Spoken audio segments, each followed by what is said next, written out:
Let me ask you something. What if I told you that the one thing you've been dreading, silence, could actually be your greatest weapon? Imagine this. You're holding the key to unlocking emotional freedom, and it starts with doing absolutely nothing. Sounds too simple, right? But here's the kicker. Most people fail at no contact because they fall into the trap of thinking silence is weakness. Well, let me blow your mind. Silence is power. In this video, we're going to rip apart the myths around no contact, flip the script on what you've been told, and hand you the blueprint to turn emotional chaos into unstoppable strength. And you're here because you've tried everything, haven't you? Late-night texts, waiting for a reply that never comes, obsessing over why they left, and now you're stuck. You're thinking, does no contact really work? Or am I just torturing myself? Here's the brutal truth.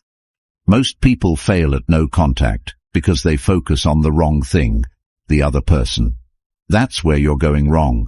This isn't about them, it's about you. And the sooner you understand that, the faster you'll stop playing games with your own sanity. In this video, I'm going to give you 10 hard-hitting truths about staying strong during no contact, and we're not holding back. I'm talking about the stuff no one wants to say, the raw truths that will wake you up and change your life. But here's the deal. You have to be willing to hear it. No sugarcoating, no fluff, just raw, unfiltered truths that will make you rethink not just your relationships, but how you see yourself. By the end of this video, you won't just survive the silence, you'll own it. Stay with me until the end. Trust me, the truth will make you rethink every choice you've made in relationships. Ready to hear it? Then hit that subscribe button right now, comment, "I'm ready," if you're ready to watch this video till the end. Now let's get started. Number 1. Understanding the challenge. The hardest part of no contact isn't the silence. It's the stories you tell yourself about that silence. You're sitting there, staring at your phone, wondering why they haven't called. You start thinking, maybe they've moved on. Maybe they never cared. Maybe I'm not good enough. Let me stop you right there. These thoughts aren't reality. They're lies your mind creates to fill the silence. Here's the truth. Humans crave closure. We'd rather have a messy, painful answer than the discomfort of not knowing. But here's the hard pill you need to swallow. Sometimes no answer is the answer. Let that sink in. Silence speaks louder than words, but only if you're willing to listen. The challenge of no contact isn't just external, it's internal. It's about quieting the noise in your own head and recognizing that your value doesn't come from someone else's attention. Think about it like this. You've been running a marathon with someone who stopped caring about the race long ago. While you're sprinting, they're on the sidelines, watching you exhaust yourself. No contact is the moment you decide to stop running and catch your breath. It's not giving up, it's giving yourself a chance to recover. And let's not sugarcoat it. It's going to hurt. Like ripping off a bandage, the pain is sharp and immediate. But what's the alternative? Staying in a cycle of hope and disappointment, clinging to breadcrumbs of attention. You deserve more than that. You deserve the whole damn loaf. Now I know what you're thinking, but what if they forget about me? Let me flip that question around. What if they don't? What if your silence forces them to see what they've lost? The truth is, people only value what they fear losing. When you stop being available at their convenience, you stop being taken for granted. That's not manipulation. That's self-respect. Every time you feel the urge to text them, ask yourself this: what am I really hoping to achieve? If the answer is anything other than your own peace of mind, don't hit send. The silence you're avoiding is the very thing that will set you free. Number 2. The power of emotional detachment. The reason no contact feels so impossible is because you've tied your happiness to their actions. If they text, you're happy. If they don't, you spiral. That's not love. It's dependency. And here's the kicker. They feel it. People can sense when you need them more than they need you, and it gives them all the power. Emotional detachment isn't about shutting off your feelings. It's about reclaiming your power. Right now, your emotions are like a puppet on a string, and they're holding the controls. Every time they ignore you, you feel worthless. Every time they reach out, you feel validated. But what if you cut the strings? What if you stopped letting their behavior dictate your worth? Here's a secret most people won't tell you. Detachment makes you irresistible. Why? Because people are drawn to those who don't need them. The moment you stop seeking their validation is the moment you become intriguing. It's human nature. We want what we can't have. But let's take it deeper. Emotional detachment isn't just about them. It's about you. It's about learning to find peace within yourself. Think of it like this. If you're standing in the middle of a storm, you have two choices. You can either fight the wind and get blown around, or you can stand still and let it pass. Detachment is standing still. It's recognizing that you can't control the storm, but you can control your reaction to it. Here's a practical step to start detaching emotionally. Create distance, not just physically, but mentally. Every time you catch yourself thinking about them, redirect that energy to something productive. Start a project, learn a skill, hit the gym. Do anything that reminds you of your own capabilities. The more you focus on yourself, the less power they have over you. Detachment isn't a one-time decision. It's a daily practice. You'll have moments of weakness, and that's okay. Progress isn't about perfection. It's about persistence. Keep showing up for yourself, even on the days when it feels impossible. Number 3. Trusting your decision. You've decided to go no contact, but now the doubts are creeping in. What if I'm making a mistake? What if they think I don't care? What if they move on? Let me stop you right there. These thoughts are fear talking, not logic. And fear has one job, to keep you stuck. The decision to go no contact isn't just a strategy, it's a statement. It says, I value my peace more than your attention. I choose myself over this cycle of hurt. And that's a choice most people are too scared to make. They'd rather stay in the comfort of dysfunction than face the discomfort of growth. But let me ask you this. What has chasing them ever gotten you? Has it made them love you more? Has it brought you peace? Or has it left you feeling drained and defeated? No contact isn't about punishing them. It's about saving yourself. It's about stepping back and giving yourself the space to heal. No contact isn't about waiting for them to come back. If that's your goal, you're missing the point. This isn't about them. It's about you. It's about breaking free from the need for their validation and learning to stand on your own 2 feet. Think of it like this. If you were building a house, would you use materials that are broken and unstable? Of course not. Relationships are no different. You can't build something healthy with someone who doesn't respect you. Trusting your decision to go no contact is about recognizing that you deserve better and refusing to settle for less. Here's an exercise for when doubt creeps in.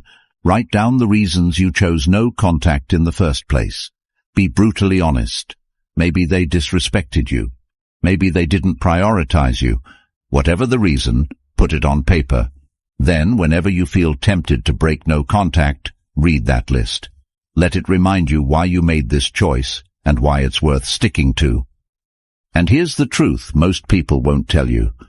No contact doesn't guarantee they'll come back. But it does guarantee one thing. You'll come back to yourself.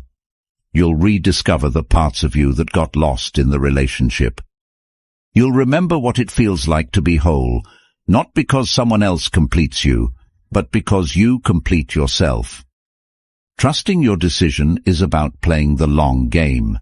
It's about choosing growth over instant gratification. Growth is never easy, but it's always worth it.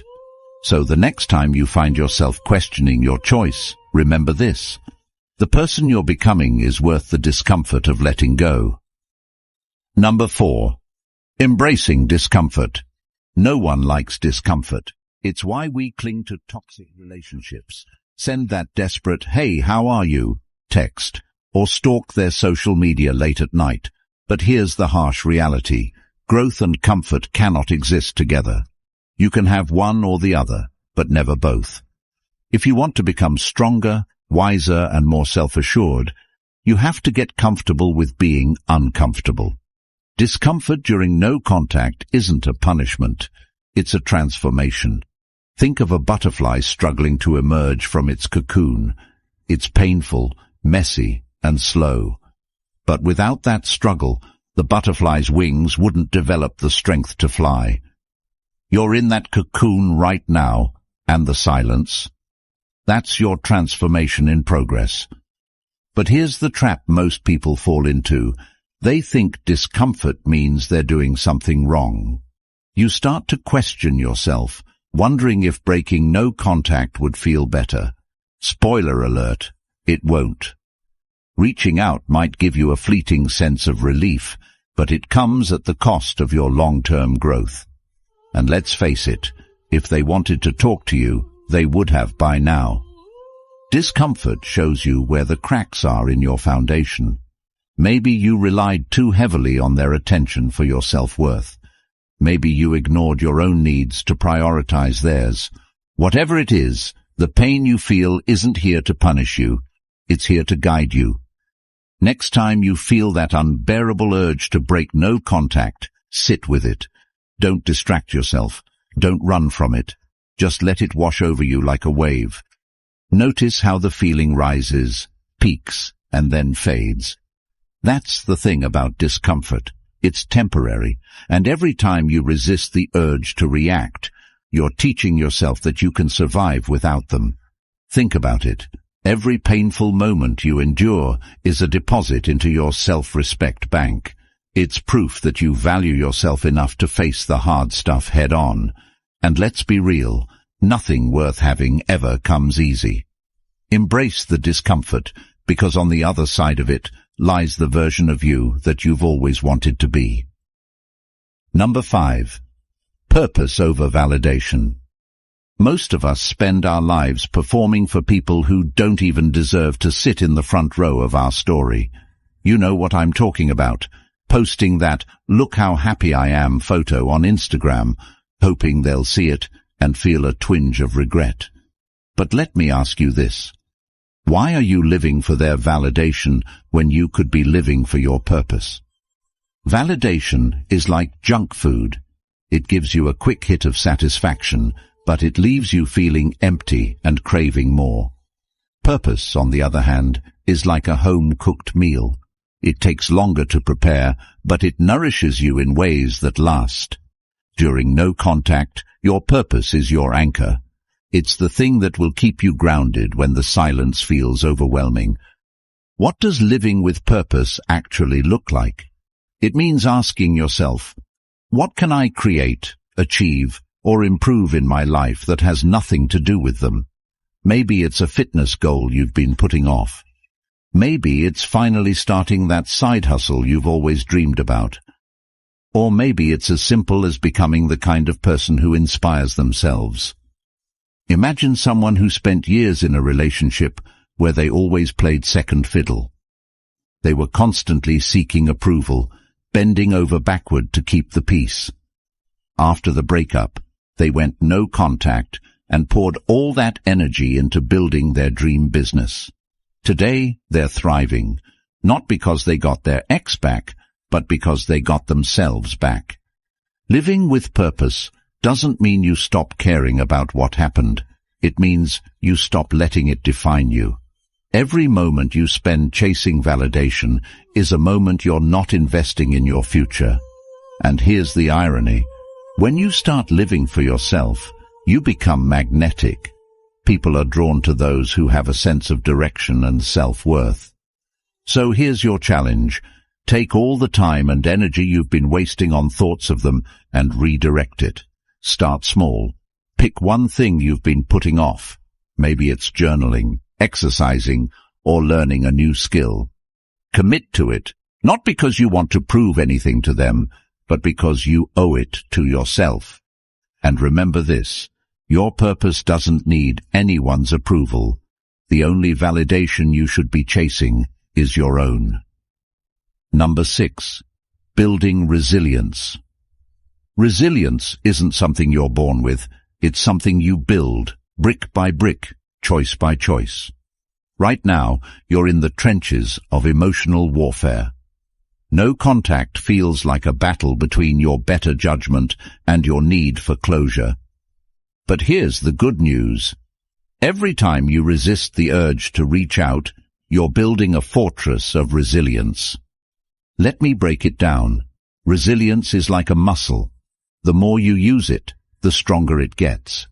Every time you say no to breaking no contact, you're flexing that muscle. At first, it feels impossible. You'll have moments of weakness where you stare at your phone, drafting texts you'll never send. But over time, it gets easier. The silence stops feeling like a punishment and starts feeling like peace. Create a daily ritual that reinforces your strength. Maybe it's a morning journal where you write down 3 things you're proud of. Maybe it's a workout routine that makes you feel powerful. Or maybe it's as simple as repeating an affirmation like, I choose myself. Whatever it is, make it a habit. Habits are the foundation of resilience. Think of resilience as your armor. It doesn't make the battles disappear, but it protects you from the wounds that used to cut deep. And let's not forget, resilience isn't about never feeling pain. It's about rising every time you fall. You're going to have bad days. You're going to have moments when the silence feels unbearable, but resilience is what will carry you through. Resilience is sexy. There's nothing more attractive than someone who can weather the storms of life and come out stronger. When you build resilience, you're not just surviving, you're thriving. You're showing yourself and the world that you're unbreakable. The next time you feel tempted to break no contact, remember this. Every choice you make is either building your resilience or tearing it down. Choose wisely, because the person you're becoming, they're worth it. Number 7. Accepting reality.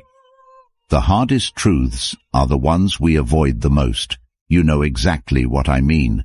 That gnawing feeling in your gut when you replay old conversations, wondering if you could have done something differently to save the relationship. It's a mental movie that never stops playing, and yet deep down, you know the truth. If the relationship was meant to work, it would have. No amount of overthinking will change that. Sometimes love isn't enough. Sometimes people aren't ready for the kind of connection you offered. And sometimes they simply don't value you the way you deserve to be valued. Let that sink in for a moment. It's not about blaming them or blaming yourself. It's about accepting that not every chapter of your life will have a happy ending. And that's okay, because endings aren't failures, they're transitions. Most people resist reality because it's painful. You tell yourself stories to soften the blow. Maybe they'll change. Maybe they didn't mean to hurt me. Maybe if I just try harder, they'll come back. These maybes are the chains that keep you tied to the past. And the longer you hold on to them, the harder it becomes to move forward. Acceptance isn't about giving up. It's about setting yourself free. When you accept reality, you take back the power you've been giving away.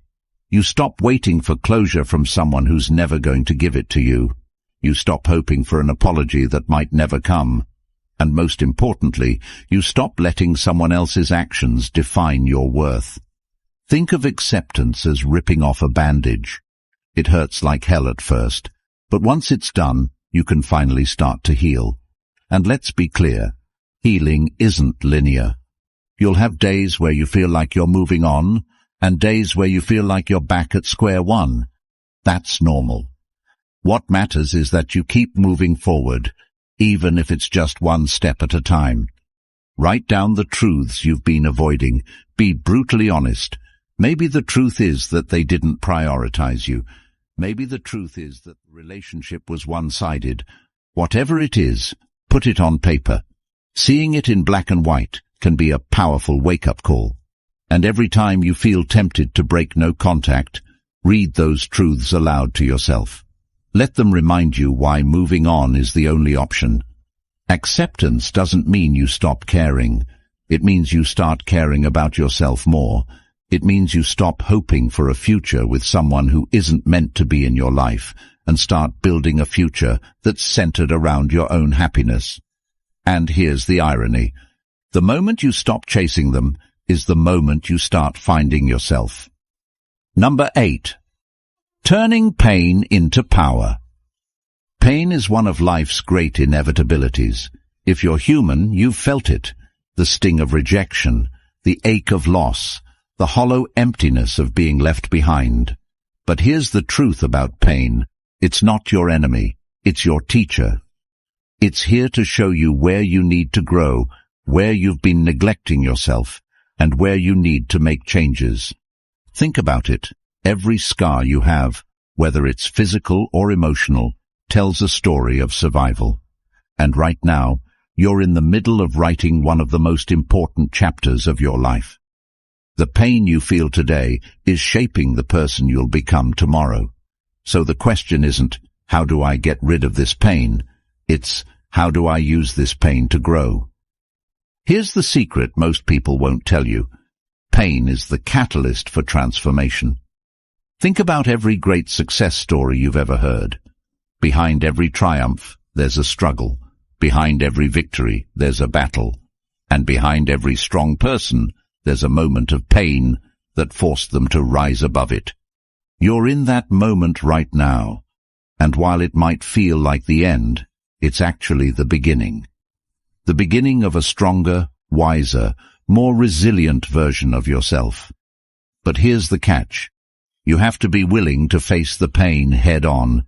You can't numb it with distractions or run from it with quick fixes. You have to sit with it, learn from it, and let it guide you toward the person you're meant to become. Let me give you a practical way to turn your pain into power. Channel it into something productive. Start by asking yourself, what have I been neglecting in my life? Maybe it's your health, your career, or your personal goals. Whatever it is, use the energy of your pain to fuel your growth. Take that anger, sadness, or frustration and turn it into action. Sign up for a class, hit the gym, start a journal. Do something, anything, that reminds you of your own strength. Here's another secret. Pain has a way of revealing your true priorities. When you're in the thick of it, you start to see what really matters. You realize that the approval of one person isn't worth sacrificing your peace. You discover that your worth isn't tied to someone else's ability to see it. And you learn that the only person who can truly complete you is yourself. And let's talk about the ultimate transformation. Turning pain into purpose. This is where the magic happens. When you take your pain and use it to help others, it becomes more than just a burden. It becomes a gift. Maybe your experience inspires you to create something meaningful. Maybe it motivates you to support someone else who's going through a similar struggle. Whatever it is, turning your pain into purpose is one of the most powerful things you can do. Here's a challenge for you. Think about how your pain can make a positive impact. Maybe it's sharing your story to inspire others. Maybe it's volunteering your time to a cause you care about. Or maybe it's as simple as showing kindness to someone who needs it. Pain has a way of connecting us, and when you use it to uplift others, you're not just healing yourself, you're healing the world around you. Turning pain into power isn't about pretending everything's fine. It's about using your struggles as stepping stones to become the person you've always wanted to be. So the next time you feel overwhelmed by the weight of your emotions, remember this. every great story begins with a challenge. And this is yours. Number 9. Shifting focus to growth. Your focus is probably all over the place. You wake up thinking about them. You go to bed thinking about them, and every moment in between is filled with questions. What are they doing? Are they thinking about me? Have they moved on? These thoughts don't just steal your peace. They trap you in a cycle of stagnation. Every moment you spend fixated on someone else is a moment you're not investing in yourself. Think about that for a second. You're pouring all your energy into a situation you can't control while neglecting the one thing you can, your own growth. That ends today. Shifting your focus isn't just about distracting yourself. It's about redirecting your energy towards something meaningful. It's about asking yourself, what can I build, learn, or achieve that has nothing to do with them? And let me tell you, the possibilities are endless. Imagine if all the time you've spent overthinking was instead spent on self-improvement. Picture yourself signing up for that fitness class you've been avoiding, or finally starting that business idea that's been sitting on the back burner. What if you turned your heartbreak into the fuel for your next big achievement? That's the power of shifting your focus. Make a list of 3 things you've always wanted to do, but kept putting off because of your relationship. Maybe it's traveling, picking up a new skill, or even something as simple as reading a book that inspires you. Commit to doing one of those things this week. Don't just think about it. Take action. There was a man who, after a painful breakup, decided to pour all his energy into fitness. He started small, just a few minutes of exercise a day. But as weeks turned into months, he transformed not just his body, but his entire mindset. By focusing on his growth, he regained his confidence and discovered a strength he didn't know he had. And guess what? His ex eventually noticed, but by then he didn't care. He was too busy thriving. Shifting your focus isn't about forgetting them. It's about remembering yourself. It's about reclaiming the parts of you that got lost in the relationship and using this time to become the best version of yourself. And here's the irony. The more you focus on your own growth, the less power they have over you. Here's your challenge. Every time you catch yourself spiraling into thoughts about them, redirect that energy toward a personal goal. Think of it as a mental workout. The more you practice, the stronger your focus becomes. And before you know it, you'll realize that the person you've been obsessing over isn't the center of your world. You are. Number 10. Maintaining long-term peace. Here's the ultimate goal of no contact. Not just getting over someone, but building a life where your peace isn't dependent on anyone else. Because let's be real, what's the point of moving on if you're just going to let someone else disrupt your peace in the future? Long-term peace isn't something you stumble upon, it's something you create. Think of peace like a garden. It requires care, attention, and boundaries to thrive. And just like a garden, it's not a one-time effort. You can't plant seeds and walk away expecting flowers to bloom forever. You have to nurture it. You have to protect it from weeds, pests, and storms. And in the context of your life, those weeds are the people and situations that threaten your mental and emotional well-being. Let me ask you this. What boundaries have you set to protect your peace? If the answer is none, then it's time to change that. Long-term peace begins with learning to say no to toxic people, to unnecessary drama, and to anything that doesn't align with the life you want to build. Identify one area of your life where your peace is being compromised. Maybe it's a friend who constantly drains your energy, or a habit that keeps you stuck in the past. Whatever it is, take action to remove or address it. Your peace is non-negotiable, and anything that threatens it doesn't deserve a place in your life. But let's take it deeper. Long-term peace isn't just about avoiding negativity, it's about cultivating positivity. It's about filling your life with people, activities, and goals that uplift you. Think about the moments in your life when you felt truly at peace. What were you doing? Who were you with? Use those moments as a blueprint to create more of the same. And here's the part most people overlook. Peace isn't the absence of challenges. It's the presence of resilience. Life will never be completely free of stress or difficulties, but when you've built a foundation of peace, those challenges lose their power to derail you. Instead of reacting, you respond. Instead of falling apart, you adapt. That's what long-term peace looks like. There was a woman who, after a tumultuous breakup, decided to make peace her top priority. She started meditating daily, journaling her thoughts, and spending time with people who uplifted her. Over time, she noticed a shift. The things that used to trigger her, an unexpected text from her ex, a lonely Friday night, no longer had the same grip on her emotions. She wasn't just surviving, she was thriving. And that's the power of prioritizing peace. Here's your takeaway. Maintaining long-term peace is a choice you make every day. It's not something that happens to you. It's something you create through your actions, habits, and mindset.